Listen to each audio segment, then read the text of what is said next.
Hey guys, it's Stacia. Hey, it's Jordan. Let's get completely checked out.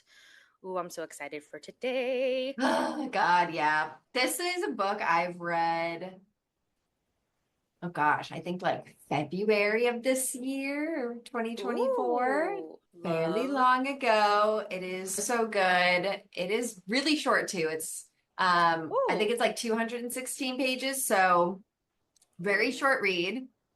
And it's just normal romance book, which I love because love. it's like they were friends, then they became enemies, and then they started fake dating, and then obviously all enemies end up So as just like lovers. all the So, tropes, basically.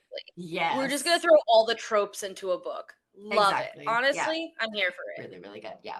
So this book is called Fake Dating Adrian Hunter by Skyla Summers. And I rated it a 4 because I really liked their banter. And I Mm-hmm. also just really liked the way they set up their relationship, especially in the situations that caused them to enter this fake dating situation, Yeah. or fake dating agreement, whatever. Yeah. And I also like how they became enemies. I like how that was explained as well. Yeah, good reads. Those folks rated it a 3.6. That's a Storygraph rated decent it, rating, yeah. yeah, Storygraph rated it 3.3, and then Fable rated it 3.5. So I think it's because it's very typical. It got those types of ratings, which I totally Yeah. agree with. But if you like banter, if you like a little bit of a slow burn, because they do have sex 50% of the way through the books, it is a slow burn leading up to that, but it still happens way sooner than later. I think like a lot of slow burns happen. Like I think it's just because it's so typical that it just got these ratings. But anyway, we only get one POV, and it is Hmm. Verena Valentine POV. Okay. Ooh, what a last name. Yeah, she is a fashion designer, very prestigious, but she was also known as the problem child too. Her sister, Victoria, was also always seen as the like princess, never could do anything wrong, whatever, blah, blah, blah. But Verena had gone to fashion design school. She went to Milan. She is a fashion designer currently residing in New York. And she's originally from Sitka. She has a reality TV show, and the reason why she's in back with her family is because her Mm-hmm. sister's getting married to Phoebe, who is Adrian's sister. Okay. Ooh. Yeah, they grew up childhood best friends. She always had a crush on him. And she does admit at one point she was in love with him. And then he just like broke her heart, broke her trust. As As men do, right? So, whatever. Love and hate that. But so, anyway, Verena feels guilty for like missing out on 7 years of like life stuff because she hasn't been back to Sitka for 7 years. So, pause real quick. Sitka, is this Alaska? Is that where Sitka is? is it? I honestly don't know. The only reason I'm asking is because I don't know if you've seen The Proposal with Sandra Bullock Oh, and yes. Yeah, Ryan yeah, Reynolds. yeah, I'm 95% sure he in the movie is from Sitka, Alaska. I'm pretty sure yeah. that's where so that's sorry. I just wanted to Okay. make that connection. I was like, I think that's where we're at. I could be Yeah. so wrong. They're not getting married in Sitka. Okay. Because she feels so guilty about missing out on all these important events that her sister has gone through and stuff like that, she is helping pay for their wedding. They're actually Hmm. getting married on this island resort, and she Ooh. had rented out the entire resort, the entire island, because she's so famous. And she also designed their wedding dresses. That's also Wow. really nice. Abby, But get yeah. on it. What the heck? Yeah, she is absolving her guilt through the payment of the wedding, but also through Um, design of the wedding dresses as well. And apparently she's a really great fashion designer. Yeah. love. But Honestly. yeah. However, Adrian is obviously going to be here, and this wedding is a 7-day affair. So if you've seen, oh my gosh, the one movie that just came out recently, not recently, but with Sydney Sweeney and Glenn Powell, Oh my gosh.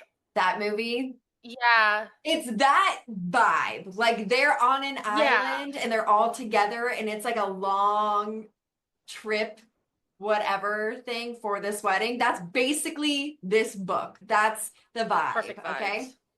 Anyway, Yeah. I included a passage at the beginning of the book just so we can get like a vibe. Oh, it was Alaska. You're right. It is Alaska. Also, Okay. the movie was Anyone But You. Yes. Okay. Yes. Yeah. Yeah. Yeah. Yes. That's basically it. Okay. So this is like the opening, or not the opening, but around in the first 2 or 3 chapters. She says, this is coming from Verena, which we'll call either Vera or V. There were 3 reasons why graduating high school was the best day of my childhood. 1, escaping my small life in Alaska, where people only knew me as Tori's sister or the fat girl with pink hair. 2, I was about to embark on a once-in-a-lifetime opportunity of studying fashion in Milan. And 3, the biggest reason of all, I would never see Adrian Hunter again. 7 years later, I'm freaking out because there's no hiding from Adrian at Tori's wedding.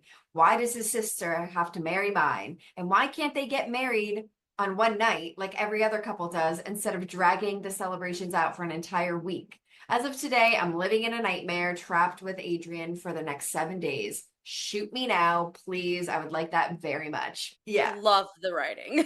Yeah. The writing is so good because it's very much like how you and I talk to each other. And I love this. I love the writing, which is why I gave it a 4 because the banter's really good Yeah. between her and Adrian as well. You know me, I'm not like a rom-com book kind of girl, but if it Mhm. has good banter, I'm here for So it. good. It is so That's what good. sells me on a romance. Yeah, it is really good. I have another passage that I included because Please. she's talking to her sister at this point, and her sister's, oh my God, are you really still hung up on Adrian? Whatever, blah, blah, blah. And she goes, oh, the guy told everyone in high school that my middle name is Vagina. It's clearly Virginia, for fuck's sake. I forgot about that. You have to admit, in hindsight, it is funny. Yeah, how about you walk around for a year with everyone calling you Verena the Vagina and see how you like it? And then her sister says, hey, you gave it back to him just as bad. I remember that time you swapped his clothes in his gym locker for a dress. And she goes, could never compare to the way the No. name stuck. Anyway, her sister leaves because her sister's like just letting her know that her luggage will be delivered to her bungalow soon. And she's, you really brought 7 suitcases? And she's, yeah. One Oh my suitcase is God. your wedding dresses, but like 6 suitcases, that's like one for each day. Insane. Girl. Yeah, I know she's What are you bringing? overpacker for sure. But in her mind, she was like, I need to have all the outfits possible in order to make Adrian jealous. Because she does comment on that. Six She's, suitcases. I really want Adrian to, the first time he sees me, I want to be lounging in a cute bikini and I want to be by the pool with a bunch of men talking to me, handing me drinks, whatever. So he can be like, fuck, what did I do to Don't we lose her, all? But whatever. Obviously, that doesn't happen well, because no. her luggage is taking forever to get to her room and she's getting really nervous because the dresses are in there and I need to make sure they're like perfect, pressed, steamed, whatever. She needed to still size a little bit of it, take in a couple things, but she ends up going to the lobby. She's okay, this is getting fucking ridiculous. Let me just go to the lobby. She goes to the lobby. And there's some commotion happening in the lobby. So she's just, oh, I feel bad now. Someone was having a medical issue and whatever. They're fine, but she just felt Yeah. bad. She's trying to set all of her suitcases up on their wheels because they're all like laying down horizontally. Okay. Mm-hmm. She's, I really don't want to run into him, whatever, blah, blah, blah. Her dress is pretty short. So, like, when she's like bending over to heave stuff, she's commenting on Yeah. how it's riding up and she's going to flash her G string to everyone in the lobby. And yeah, She does indeed flash her G-string to Adrian, and he does indeed call her name, and she does indeed say she hears his deep voice. We all know a deep voice is hot voice in these books. Oh, And absolutely. the interaction is just not good. Like they're bickering, and she ends up the suitcases are heavy, so she ends up grabbing two and is rolling them to her bungalow. And she's fuck, I don't want to lead him to my bungalow because I don't want him to know where I'm staying for the next 7 days. But Mm-hmm. these are really fucking heavy. I can't drag these any longer. He and her bickering on the way to her bungalow, and he calls her out on like basically getting cheated on. Okay, because Ooh. he's so tell me everything I've missed, whatever, blah, blah, blah, trying to reconnect with my childhood friend. And she goes, just turn on the TV, watch my TV show, like read the news. Like, I don't need to tell you anything. So then he's, oh, yeah, I mean, your love life has been all over the news. And she goes, ah, fuck. Her boyfriend, her ex-boyfriend, had cheated on her. Okay. Ooh. And the publicity TMZ type of tabloids have been Yeah. blowing up this breakup for the past 6 months. It's been 6 months and they're still talking about it, okay? Oh my gosh. And he's like commenting on it, I can't believe you're single. And then she's, what are you, taken? And he's, no, I'm also freshly single. But he wants to offer her a deal Oh because god. his ex is friends with his sister. So she was invited to the wedding. And he wants to win her back. Like he wants her to come crawling back to him. And so he offers the deal of for the week-long wedding shenanigans, he wants to fake date her and flirt with her because his ex is here and he wants to make her jealous. And and it'll benefit you too. You won't look as pathetic because you're here alone drinking, because that's another thing in the tabloids that they've been like saying she's become a drunk or an alcoholic ever since the breakup, which that's not true. I go out to a bar one time and all of a sudden I'm an alcoholic. Oh my gosh. So he is being a dick. Like he really Well, and truly being yeah. a dick to her. And he's like explaining to her that he already had an awkward run-in with her ex by the pool. And the awkward run-in was him seeing her make out with her date. Okay. And Oh. he just wants her back. And this is what he says. I'm serious. You're Verena Valentine. The world loves you. It will be the perfect antidote to my dilemma. My ex will be jealous if she sees me with you. They say you always want what isn't yours, right? By the end of the week, she'll be begging me to take her back, and I'd be doing you a favor too. No one will pity you. Then she says, wow, you really are something. And he goes, is that a yes? And then she goes, it's a fuck you, Adrian, and like shuts her bungalow door Yeah. on him. She's on FaceTime with her assistant and she's, Darius, I'm so fucking pissed. He sucks. He called me fat. Never called her fat. But she's just going off, of course. Darius is her best friend, personal assistant, and he's also the co-star in her reality TV show. He's handsome, super, super hot. She All is right. saying he has dark, messy hair and he has dark skin and he's just model looking and just gorgeous. He's very suave, sleek. He has very strong, like bone structure, body type, just shredded muscles, everything. Like he's Yeah. hot. Everyone has a crush on him, but he is also gay. Okay. They always But are. yeah, but he is straight passing. So everyone always thinks Mm. they're like secretly dating. Okay. So she's, oh, please come to the resort.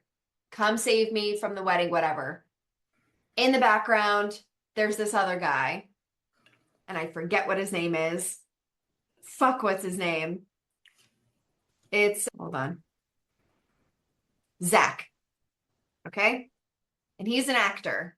They're all kind of friends, okay? And he is All currently right. married to this girl, Penny, and he's having a mental fucking breakdown with Penny because she cheated on him and he doesn't want to leave her. He wants to save the relationship. So he's over at Ooh. Darius's place looking for that companionship. Okay. And she's, oh, fine, fuck it. I'll fly all of you out. Like, Darius, you're gonna come, you're gonna stay with me. We're gonna pretend like we're together, like we are like in a fake Yeah. relationship, okay? And if I arrive at that resort, all the guests will think we're dating. And she's, yeah, that's the point. I want that to happen. And Zach is bringing Penny to the resort. She's paying for all of them. She sends her private jet back to New York, is flying them in, okay? What a friend. Yeah.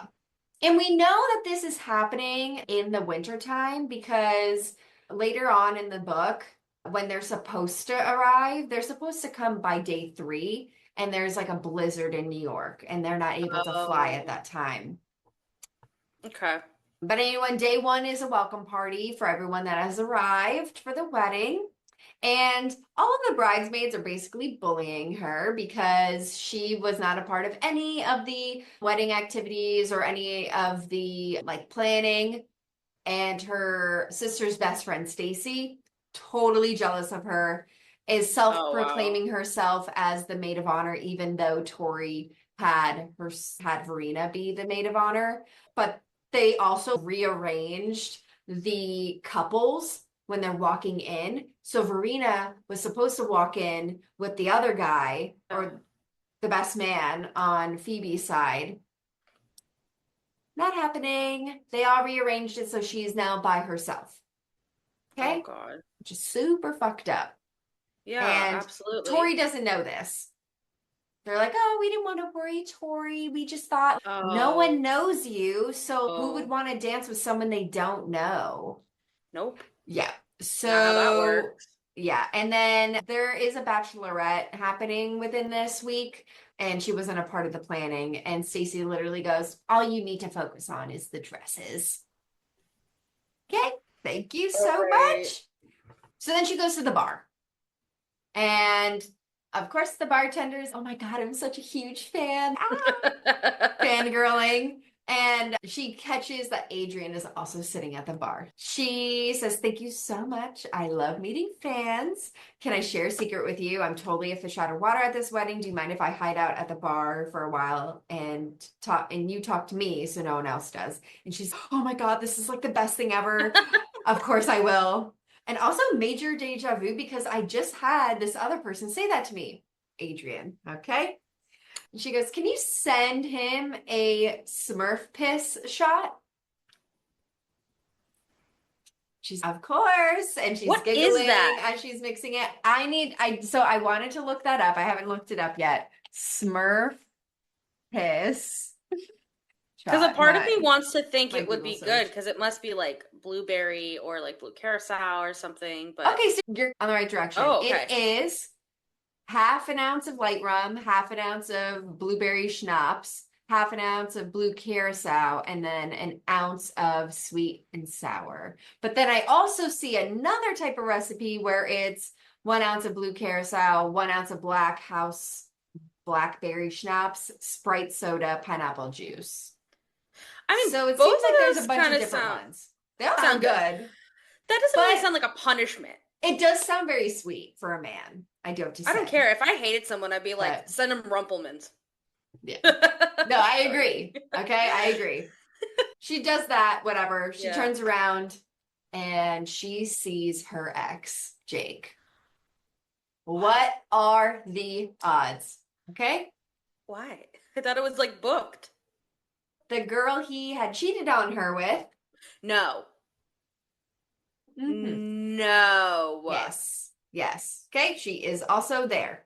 But we don't find that out until they have this interaction where they're like talking to each other and she like storms off. I'll get to that part. But yeah, it is the girl that he cheated on her with. Where's the wedding planner? Doesn't exist, apparently. But also, they kept their relationship very secret. No one actually knew what Jake looked like, I think. They just knew that she Oh. got cheated on. It is very interesting the way that they were describing it. Honestly, not too sure. But while that's all happening, she's having this internal warfare in her brain. He's walking up to her, smiling as No. if he did not cheat, bitch. And then he's, oh my God, what are Mm-mm. the odds? Like, we should totally catch up. What are the odds you're at my sister's wedding? Get the fuck out of my face. I'd So cry. after that interaction happens, she turns back. The bartender's, oh, he actually sent over a shot for you too. It's called Shit on Grass. So what's that one? That one sounds So worse than Smurf yeah, Piss. that is the melon liqueur. What is that called? Yeah. Oh, Uh, it's yeah, it's the green one. If you've been to a it's the bar, it's the green green one. one. Yes, I can't I know remember who what you're it's talking called. about. It's one of Schmidt's favorite drinks. I forget what it's called too, Fuck, but what if is it you've ever been in the called? vicinity of a bar or even a It's the restaurant, green it's one. the It's the green green one. one. And then what's the brown? I'm nervous. The brown is Kahlua, okay? And the way, No. yeah, so it's the green, and then it's Kahlua floated on top of I it. take back my earlier statement. I wouldn't send someone Rumplemans. I would send them that. It does not sound disgusting. That sounds like an abomination. I'll do Smurf piss Yeah. any day. Smurf That piss actually sounds good. actually sounds quite yummy. I hate to say that, but Yeah. But yeah, oh, shit on grass, okay? oh my god. That is wild. Okay. After that happens, there is more events happening at the welcome party. There is a photo slideshow. And this photo slideshow obviously has Tori and Phoebe baby pictures, kid Mm-hmm. pictures, teenage pictures, and also has photos of Verena included in this slideshow because obviously they're sisters, they're Yeah. going to be in the same picture. Okay. However, there are really embarrassing photos of Verena that she wish that would be like erased from everyone's viewing. Okay. Yeah, I totally get And that. she sees that Jake is holding up his phone and snapping photos of her from the screen. And he's, ah, babe, come on, it's just some fun. And she's, don't call me that, because she like Yeah, what is the hell? snatching his phone out of his hand. And he just starts laughing.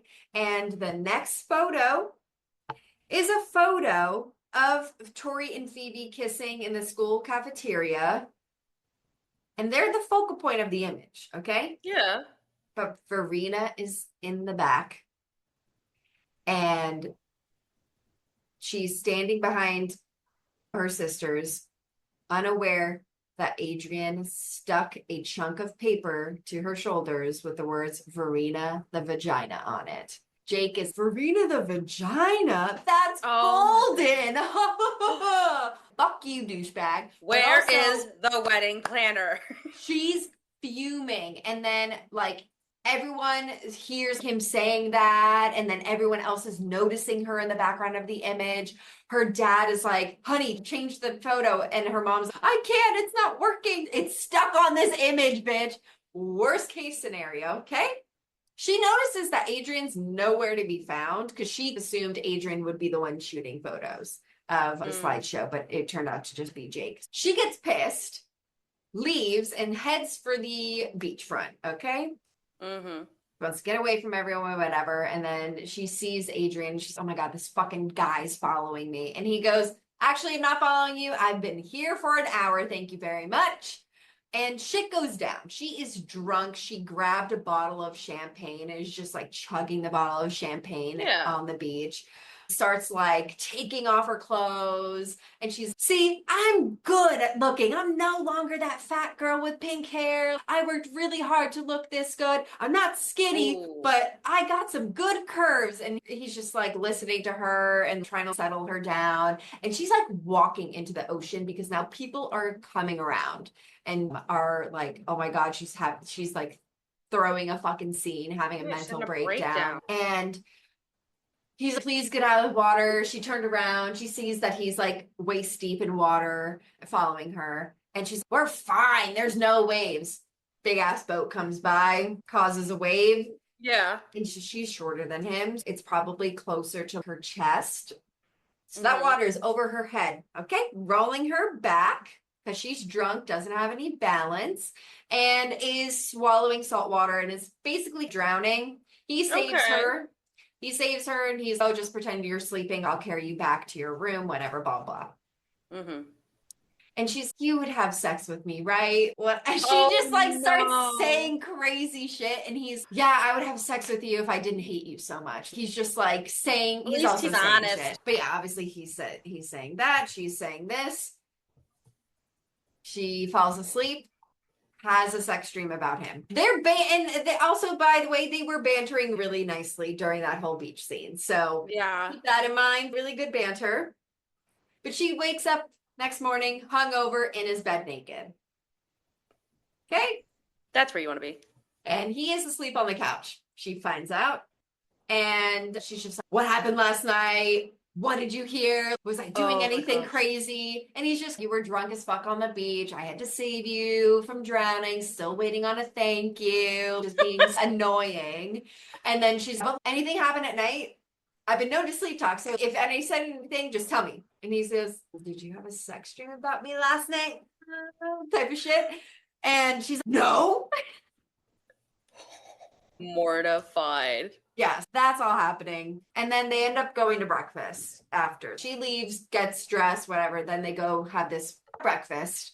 Jake approaches her and is like, oh, I didn't realize you were still so hung up on me. Blah, blah, blah, bullshit. I don't know. I wouldn't have been here if that was the case. And whatever. She freaks out because he's just like assuming everything about her at this moment. And I'm fine. I actually have a boyfriend. He goes, you don't have to make up excuses, like no worries. And she goes, no, I am seeing someone.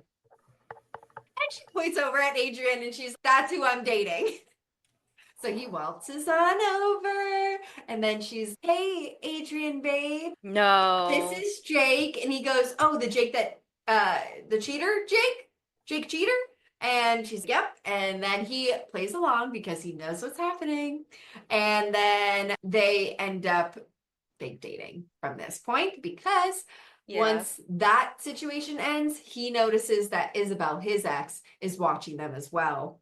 And Mm, we're in this together now. Isabel's watching me, so we have to keep on absolutely. continuing this charade now. Seals that deal. Sealed the deal. So now they're sharing a room because, of course, it'd be weird if they weren't sharing the same room if they're dating. Yeah, it'd be a little odd. Yeah. So they have a lot of lingering looks. There's a lot of like slow burn banter, a little bit of like interesting interactions. Like I think it was that same morning, the next morning, they did couples yoga. That was the activity.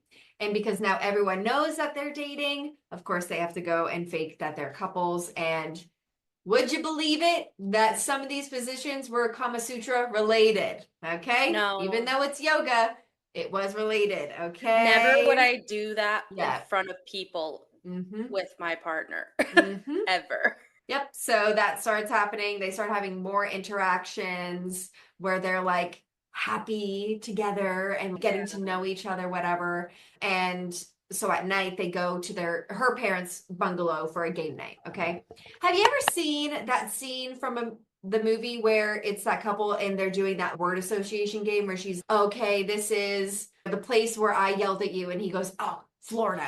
And Oh you know yeah, I that think that video? I'm pretty sure the game is taboo. Okay. I'm pretty sure So that's the game. Sorry, okay, keep if that going. is the Yeah. game, then that is exactly what they're doing. So I Okay, have cool. an example. So she's like, our favorite show when growing up. He goes, Malcolm in the Middle. No, the other one, Seinfeld. Yes. Next card. My favorite flower, tulip. Yes. The place you said we'd visit together after graduating high school, Egypt. Yeah, but which place specifically? He pauses for a moment. Abu Simbel. I don't know if I'm saying that. And she goes, Mm-mm. yes. Next card. Your celebrity crush. And he goes, you. And then Oh, she's like, what? I laugh looking at him as if he's crazy. I said, no, and then she goes, no, the hot one from The Mask. And then he goes, Cameron Diaz. And she's, yes. So interesting. that's But very they're quick also fake reaction. dating and it's happening in front of their parents. Okay. But it was immediate. He said, yeah. Yeah. Okay. So they keep getting to know each other like all over again. And they're like rehashing the past and talking about those instances in childhood. Among this, he also admits to being down to fuck her. And she's, oh, thank God, because I want to fuck you. And he goes, this Oh is my not the gosh. moment to have sex, okay? Ooh. But is it? Not yet. So then they go paddleboarding. And she's nervous as fuck. Like, she does not want to go in the ocean. She does not want to be like snorkeling because they have to go on a boat to get to this Hmm. like sand, like, yeah. What is that called? The sandbar. That's what it's called. The Yes. sandbar area where they're going to paddleboard. And he's, ah, you don't have to wear the wetsuit. And she goes, okay. So she wears her hottest bikini that she owns, that she Oh my also gosh. designed. And they are having interactions, but she gets stung by a jellyfish and he also gets stung by a jellyfish. So they end up back on the boat and she's fine. Obviously, getting stung by a jellyfish hurts, but he's actually having an allergic reaction. Okay. He had gone to the bathroom Oh. and then his ex had actually found him and helped him walk back to Verita. And she's, oh, he's not feeling well. I can totally walk him to one of the rooms on board, whatever, blah, blah, blah. And she goes, I fucking think so. That's my man. You have a man. If people see you walking off with him, that's not going to look good for you or for me. So Yeah. she walks him back and she's, I think you're having an allergic reaction. Please don't fall asleep because if you fall, I don't think you're supposed to fall asleep if you're having an allergic reaction. You gotta, shit happens. And they have another moment there. Okay. Yeah. Then that night is, I think it's the first, or it's the night of the bachelorette party. And it's like a sexy dance class where it's just the women. Okay. Hmm. She shows up a little bit late. She does not have a partner. No one wants to partner with her. So she's partnered with the teacher. She had left a note for Adrian in their room of where she was going to be going, just in case he woke up and was like, where is she?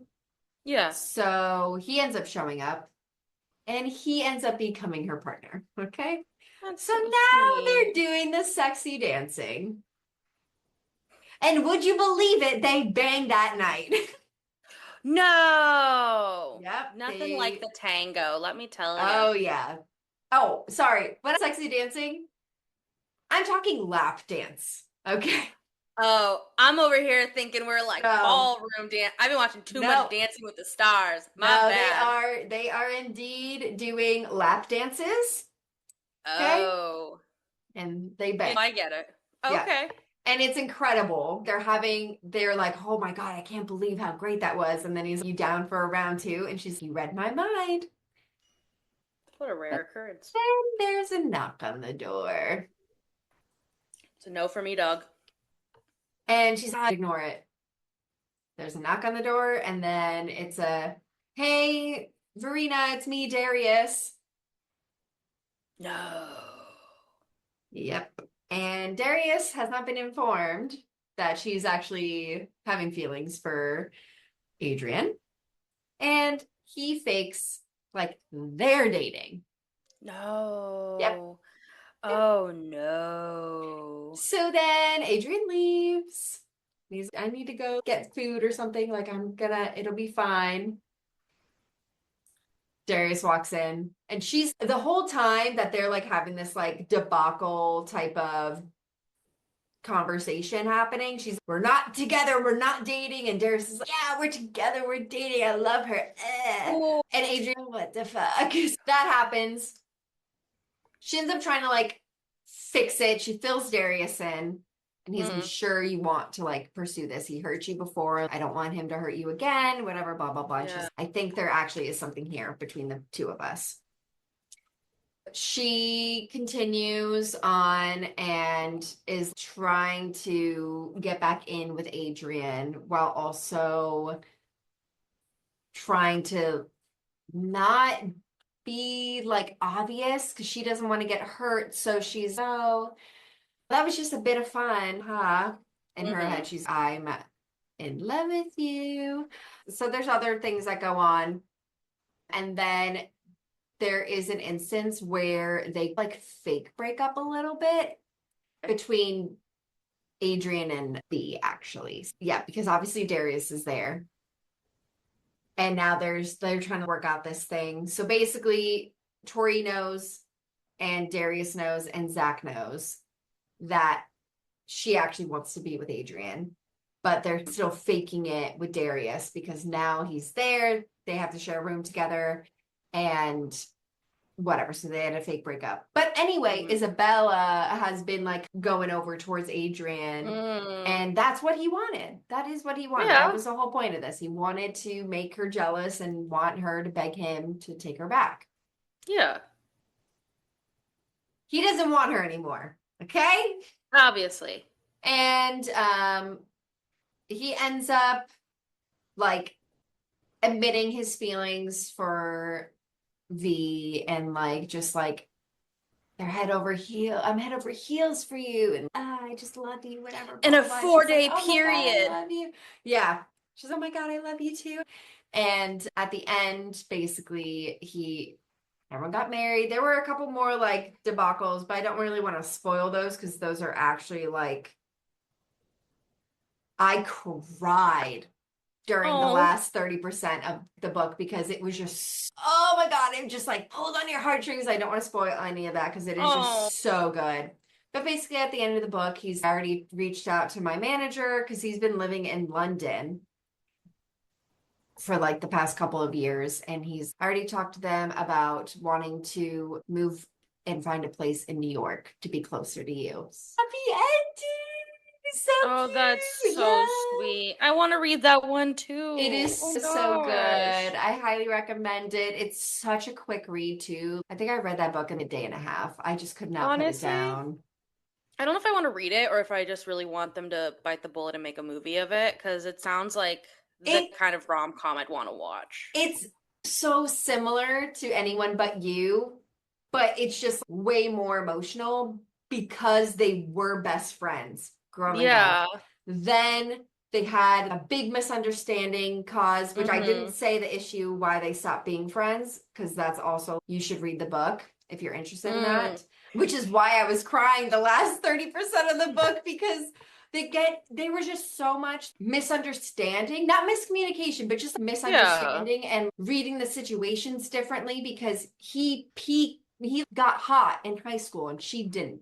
And so all the girls wanted him. He got all the cool friends and he just didn't hang out with her as much anymore or hid their friendship. And she was just like, what the fuck? Yeah, So, no, that's hard. Yeah, and obviously Farina the vagina happened as well. There were so many things that just caused that issue. And then for them to make up in the end, oh my God, it was just so good. And like I said, the banter is so good. It's so real too. Because I think the book I talked about last episode, it was a real fake dating set in normal space and time type of setting. However, this just felt like one of my friends was telling me this story. It just felt, the writing just felt so familiar, and I loved that about this book. And I think I actually might reread this book just because it was so good. And it's part of a series, but the second book goes into the life and perspective of Zach and Penny's relationship. See, I think we talked about this before, that trend of a romance series where it follows different characters, which is really odd for me. I want a romance series where we continue in their lives in a sense, but yeah, I don't necessarily hate it, but yeah, I do agree with you. I think the Twisted series, like Twisted Games and whatever, Twisted Love, that's a series that goes and focuses on different couples. And that's one of the only series I was able to read the first book and then read the second book because you still got a little bit of the first couple in that second book too. Yeah, and I think we've mentioned that because we mentioned that too about A Court of Thorn and Roses and A Court of Silver Flames. You still get Reese and Feyre in there. But it's technically the perspective of Nesta and Cassian. But yeah, you do get a lot of insight into Zach in this first book. So you do have a good understanding of who he is and what his personality is, but you're only getting it from V's perspective. Yeah. I never read Zach's book just because I was like, oh, he sounds like an annoying. Yes. Because he wants to stay with the girl that cheated on him. And I'm just like, come on, dude. Like, be so fucking for real. Be so fucking for real. Anyway. To anyone who is watching me yawn, by the way, it's only because it's 8 o'clock at night and I'm a child, not because of any other reason. I've been over here. Do not yawn. I'm But honestly no, like surprised I haven't yawned yet. I think it's only because I've been talking this entire talking. time. Yeah. Yeah. I feel like it's so rude, but that's just my perspective. I feel so bad. But I really love that. That's such a cute little story. I want to read it just because I feel like I want, and the fact that it's short and sweet. It's so short. Truly 216 pages, I think, is what the total page count is. I could read that in 3 hours. That is a long book, but yes, compared to the books that you and I have read, that is such a short book. It might as well just be 80 pages, truly. And because it's written in a way that is just so relatable to the way that we talk, it just makes you zoom through it. It's just so good. easy to read. Yeah. I love an author who can do that. Yeah. All right, are you ready to get to some morbid shit? Yay! Before we go to sleep, cannot wait. Oh, and you know what? I meant to tell you that I had talked to a couple of Tyler's friends and Tyler about the 2 books that you had talked about recently. The one about the space one, and then the one that is the really weird cannibalism book. Yes, Project Hail Mary and Tender is the Flesh. Yes. And they're all really interested in that type of story. So I was like, yeah, guys, you're welcome. I'm telling you, something about me is I always gravitate towards books with very interesting plots. So like the book today, I forgot why I gave it. So this book today I gave a 3 out of 5. And I don't remember why I gave it a 3 out of 5. I'm sure for me, a 3 out of 5 is I enjoyed it. It was okay. It's nothing to write home about, but I enjoyed it. Anything that I enjoy usually gets a 3. If it's, you know me, I'm such a harsh critic. However, I chose to do this one today because the plot is just crazy. I have never read a book with this kind of plot before. It was really interesting. We're going to talk today about The Chain by Adrian McKinty. Some trigger warnings. We have military PTSD, drug abuse, gun violence, kidnapping, and stalking. No death today, which is, actually there might be death. I forgot. Okay, great. There might be death. I forgot. It's towards the end, but I'm pretty sure that was death. Anyway, so this is a thriller. It's clocking in at 357 pages. It's a pretty standard size thriller. I feel like most thrillers are between 300 and 400 pages. Goodreads gave it a 3.8, so that's pretty high for a thriller and horror. I feel like thriller and horrors are not, I always say this, but they're not rated super high because some people don't like how dark they are, or they just, I don't know. There's always something. So it was 3.8 on Goodreads. I gave it a 3 out of 5, but I'm an extremely harsh critic, so please don't take that to heart. All right.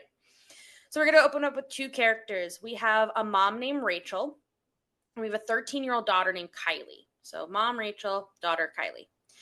We open on Kylie getting kidnapped. So she's waiting for the school bus. A man points a gun at her, tells her to get into the car that is being driven by a woman. Kylie is exclaiming that her mom is divorced and she doesn't have much money. And the woman just screams at her, "This isn't about the money." They get pulled over by a cop and the car is stolen. In a panic, this couple ends up shooting the cop. And that is how we open this story. Holy shit. What? Yeah. Is this a third person or is this a... It's first person and it goes back and forth between Rachel's POV and Kylie's POV. Okay. Mainly told in the mom Rachel's POV, but we do get Kylie's POV quite a bit too. Okay. So we open in Kylie's POV. So she gets kidnapped by this couple, watches all this go down. So then we switch to Rachel. And not to make her life more hell than it's about to be, but Rachel has breast cancer and she's in remission. So she's actually on the way to a doctor's appointment and she gets this call from a random person that tells her that Kylie's been kidnapped. The kidnappers are very apologetic and they are like, "This isn't about the money, it's about the chain."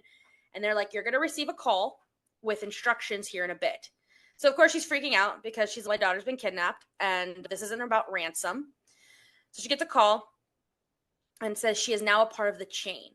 So in order to get Kylie back unharmed, she does have to pay $25,000 in Bitcoin to an anonymous contact.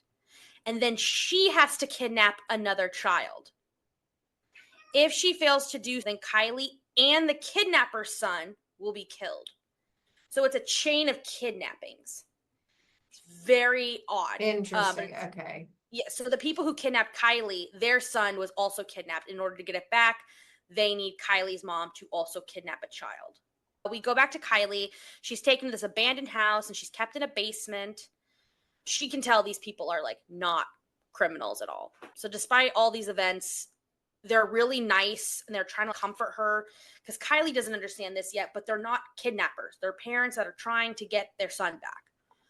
Rachel heads to the bank and the bank's not giving her much. She doesn't have much. She can't get approved for a loan. She finally gets some, I don't know if you can hear Oliver in the back, my bad. But if you hear a cat screaming, it's just him. But she finally gets a loan and she sends that money over.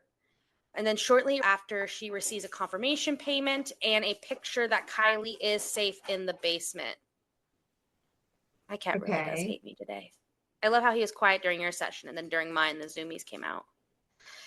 Anyway, so now the hard part is the kidnapping. The easy part was getting the money. The hard part is Rachel now has to kidnap somebody.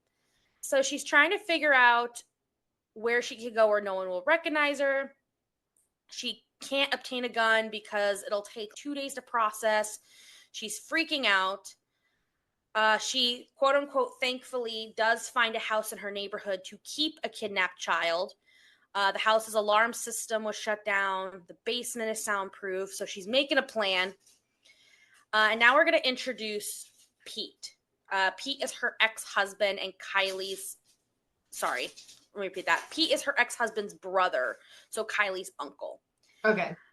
So this man is heading home from hunting. He decides to pull over and casually do a nice little dose of heroin, as one does. He's an ex-Marine who has a very bad PTSD and had become addicted to opiates. Yeah. Opiates? I heard something about opioids. Maybe I'm wrong. And then it just obvious. It could. I've heard it both ways. And then that addiction just spiraled as it does sometimes. So Rachel ends up calling him absolutely panicking. Kylie's been kidnapped. I don't know what to do. And it's nice to have an ex-Marine on hand because, as one does, he heads to a storage unit full of guns and grenades, ready to go get his niece back. That's what you want to do after a dose of heroin. You want to go get guns and grenades. Thank you so much. I know, right? And I don't know about you. My dad is ex-military, and I know for a fact that man doesn't have any guns nor grenades ready to go. So anyway, they start working together because I can't do this alone. I have breast cancer. Help. So together they decide to kidnap this 10-year-old boy named Tony. Due to Pete's fun spy software, they figure out the best time to grab him because he's ex-military. This is just what you have on hand when you're ex-military. Mm-hmm. So now what we're going to switch over to is the leader of the chain. That's a POV we get a couple of times, is this anonymous leader of the chain. We don't know her name, but we know her partner in crime and is also her brother, and his name is Ollie. Shockingly enough. Ollie keeps telling her not to interfere with the chain. The reason they set this up was they wanted to commit crime but not be immediately involved in the crime.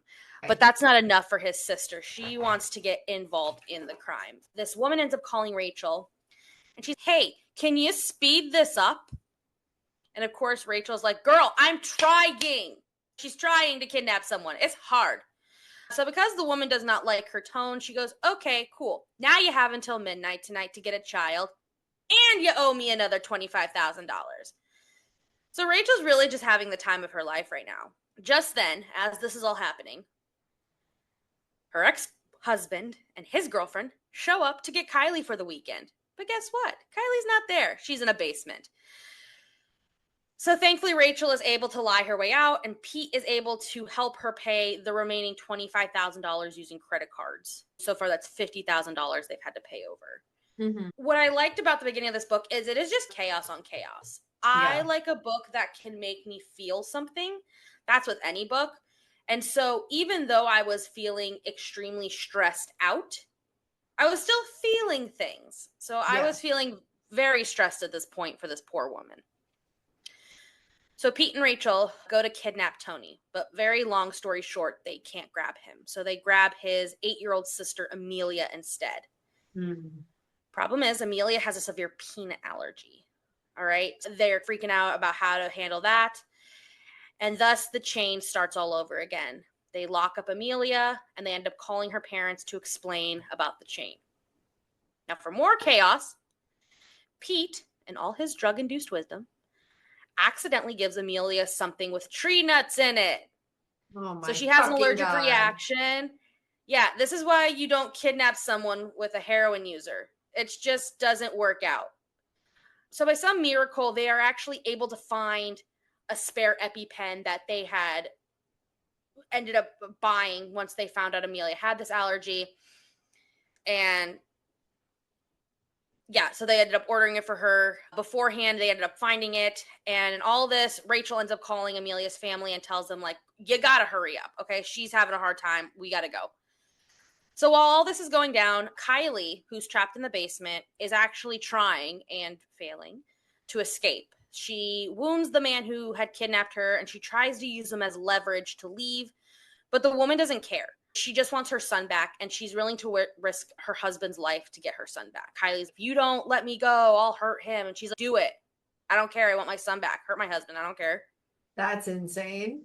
Okay. It's really crazy. It is really crazy. They say a mother's love can run so deep, and it's just absolutely crazy because I believe that would happen in some situations, as women would be like, do it. I don't care. I want my son back. I lost my place. That's okay. Okay, so this is where also Kylie has learned that her mom is a part of this chain. So Kylie learns that her mom now has to kidnap somebody else, and Kylie does not feel comfy with that. She's, my mom kidnapped someone? That doesn't sound like something I would like her to participate in. So we go back to Rachel, and she's getting really annoyed with how long this is taking. Amelia's parents are taking their sweet time. So she and Pete break into Amelia's house to find their parents sleeping. I don't know about you, but if I had a child and they were kidnapped, what you wouldn't find me doing is soundly sleeping in my home. That is not something I would be doing. So they put on ski masks and they wake them up, and they're like, they basically scare them into being like, hurry it the fuck up. So finally the parents spring into action. I don't know what's wrong with these parents. Crazy. Some people should not be parents, because the thing is I have a feeling some people out there would do this. I actually have watched episodes of crime shows where people have done this. So finally, Amelia's parents spring into action, and in the end, Kylie is returned to Rachel since all the tasks were complete. All right, Kylie is completely unharmed as promised. And after all of this, Rachel and Pete end up hooking up. Don't know why that's a good idea. Woman with breast cancer, ex-husband's brother who has a heroin addiction, hook up because in all this chaos they bonded. Yeah. And in this situation when they're hooking up is when she finds the needle marks in Pete's arms. So now, you might be thinking, Stacia, that sounds like a very traditional ending to a thriller. The girl is found safe. We're done. Is that correct? No, there's more. There is a part 2 in this book. Through all the chaos. That's what I liked about this book too, is it's 2 very different, distinct parts. So in part 1, it is just chaos. Here she is. It's very fast-paced. And when she came home, it didn't really feel like the end. It felt, you know that phrase, it's you won the battle, but you didn't win the war. It felt like they won the battle. And I was like, but I want you to win the war. So the second part is where they get into the war. This is where you want to stop if you don't want more spoilers than I've already accidentally given. After Kylie gets returned home safely, weeks go by and they're like, quote unquote, back to normal. Because how normal can you get when your daughter's been kidnapped and you got to kidnap a child too? Kylie is miraculously back in school. Rachel is back in chemo, and Pete is in a drug program. So everyone's doing things. This is the part I can't get on board with. Pete and Rachel are now in a romantic relationship and living together, ? Yeah, I didn't get that either. Trauma brings bonds people in weird ways. All right? I feel like trauma just bonds people in weird ways. It's giving kind of Stockholm syndrome, but not. Author had an artistic choice and she took it. Yeah, sure. Yeah. One day, Rachel is reading Kylie's diary, and she finds out that she is depressed and suicidal because, duh. Like when you're kidnapped, you get depressed and suicidal. Rachel took to this website that was basically like Reddit to ask for help. She's just clearly making great decisions. So one commenter says, hey, you should check the local ads in your newspaper. Wink. So she does. She goes and grabs a newspaper and she finds an ad for chains and calls the number below. So her and Pete go to the airport, out of all places, to meet this man. Don't ask me why an airport. I don't know. But they meet this guy, and his name is Eric. Eric was also a victim of the chain 3 years ago. Wow. He has tried tracking them down ever since, but he lost contact. And of course, this just happened to Rachel, so she still technically has the contacts that she used to get Kylie back. Eric explains that his daughter, like Rachel's, is severely traumatized from the events to the point where they had to put her in a psych facility. Yeah, Eric has an MIT degree, and he actually developed an app that is capable of tracking burner numbers, which is not a thing that I believe can actually be done. I believe burner numbers cannot be tracked. I believe the only way to track a burner number is to get them on the phone, which is what this app does in a sense, is you have to get them on the phone for it to track them. Okay. The twist, though, is that the chain does know that Eric is up to something and has been following and tracking him and his online trail. Mm-hmm. They're one step ahead of him, which kind of sucks, but he doesn't really know that yet. While this is happening, we're going to do a really quick backstory on the two people who are running the chain. This part goes back and forth between what's happening to Rachel and her motley crew and the backstory behind the people who do run the chain. They're actually twins, and they have a very nice long history of violence. Since they were kids, they would bully children into doing the most embarrassing things by basically blackmailing them. So there was this time where Ollie, who is the brother, was bullied by another child. So Margaret, the sister, actually poisoned the kid. Holy fuck. I'm not, and the thing is, kids like this do exist. There are children out there who are very malicious and don't have remorse. Yeah. And it's actually quite interesting because technically you cannot diagnose a child as a psychopath or sociopath because they're not technically fully developed. Yeah. But as a former teacher, I am here to tell you that there are children who do show no remorse. I had a girl once who took a pencil and then stabbed it into the leg of the girl next to her, and the girl's like sobbing. And I look at the girl who stabbed, and I was like, what was that about? She's like, I don't know, I just wanted to stab her. No remorse. She didn't even say she's sorry. I didn't make her say she was sorry. So there are children out there like this, believe it or not. That's crazy. I'm not going to go into the full backstory, but I do think that alone is worth the read. I love a good villain origin story, and I think this one was really good. So Pete and Rachel are supposed to receive a call from Eric on the next steps, but they never do because, shocker, Eric is dead. All right, the chain found him. They knocked Eric out. Oh, but they receive a message from Eric via an email that says, if you get this, I'm dead. But here's how to use my app. So he put his fail-safe into place, which was nice. Okay. So Rachel's still, but she's also panicking because Eric, I guess at one point, wrote down her name in his notebook.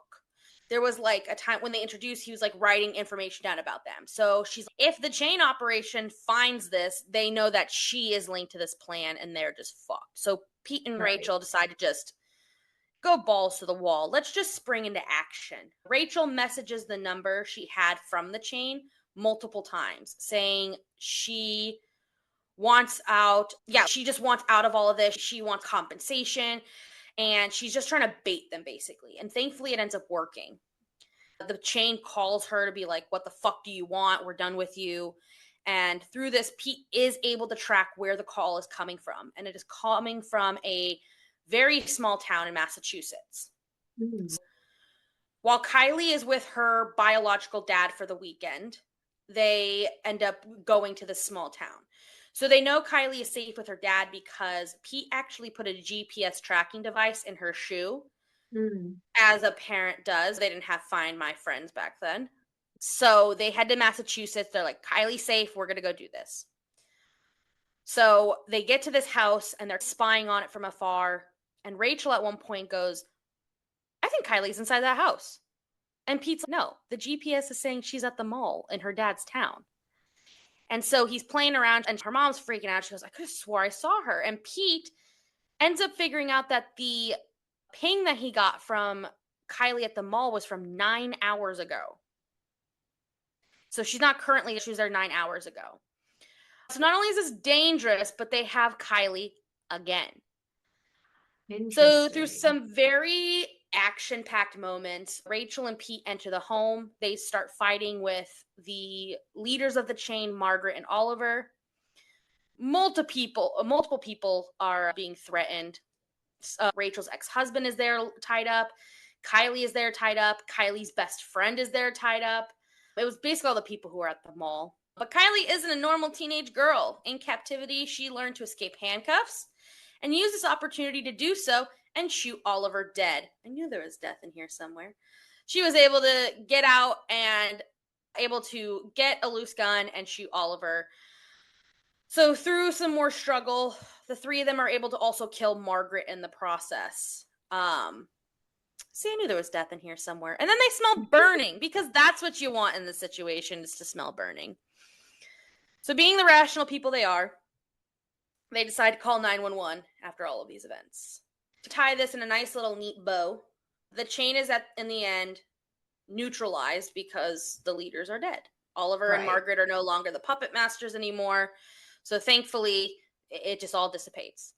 So in turn, Pete and Rachel are able to share their story with the authorities, and thankfully they're not prosecuted because Amelia's family doesn't want to be involved and put the blame on them. That's the only way they could have been pressed with charges, and they didn't want to do that. So they were able to share their story and walk free.